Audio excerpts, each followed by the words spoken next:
Hello, I'm Eileen McHugh with the BBC News.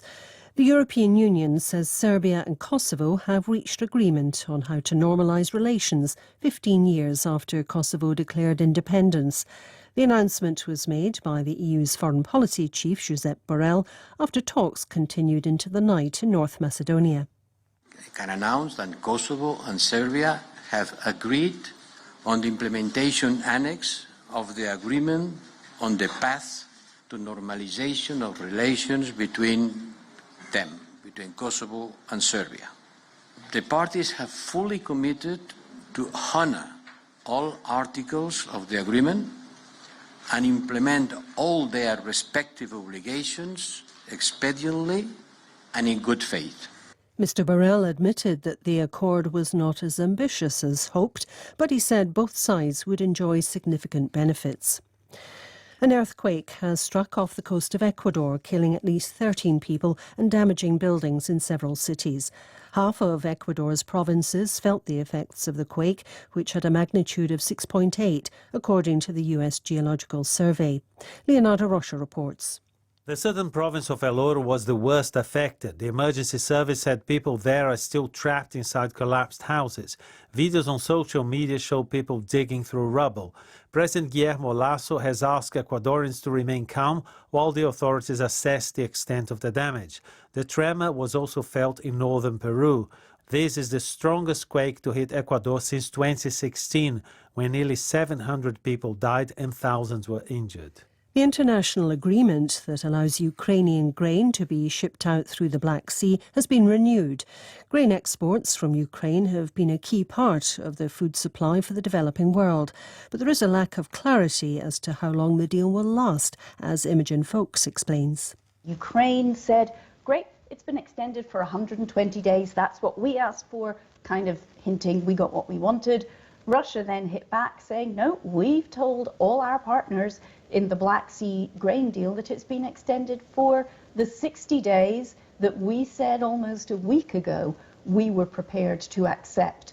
So I think we can safely say grain can still be exported from the Black Sea, but we don't know for how long. Switzerland's biggest bank, UBS, is reported to be in advanced talks to buy all or part of its troubled rival, Credit Suisse. In recent days, shares in Credit Suisse have fallen sharply after it said it had found weakness in its financial reporting, prompting the Swiss National Bank to step in with an emergency $54 billion lifeline. You're listening to the latest world news from the BBC. Donald Trump's lawyers say the former president was merely speculating on media reports when he announced he expected to be arrested on criminal charges next week. For 5 years, prosecutors in New York have been investigating alleged hush money payments made on Mr. Trump's behalf to the former porn star, Stormy Daniels, and another woman. Witnesses in the case have been speaking to a grand jury. Gary O'Donoghue is in Washington. The grand jury, which investigates these things, is perhaps seeing its last witness on Monday. And so there's some calculation going on here.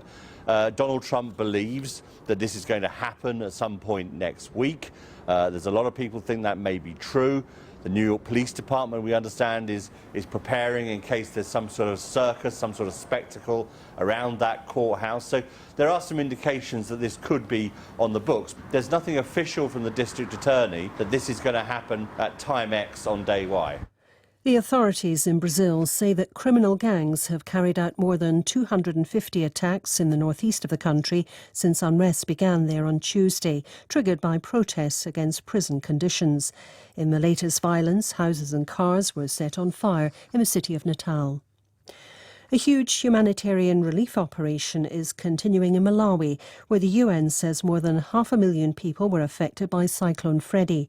A British humanitarian plane has arrived with emergency shelter, food and medicine, as well as search and rescue teams.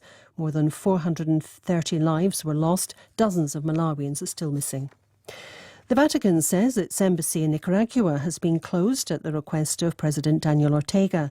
The Nicaraguan leader resented comments made by Pope Francis earlier this month in which he described his government as a dictatorship. The Vatican's acting ambassador to Managua has now been moved to neighbouring Costa Rica. BBC News.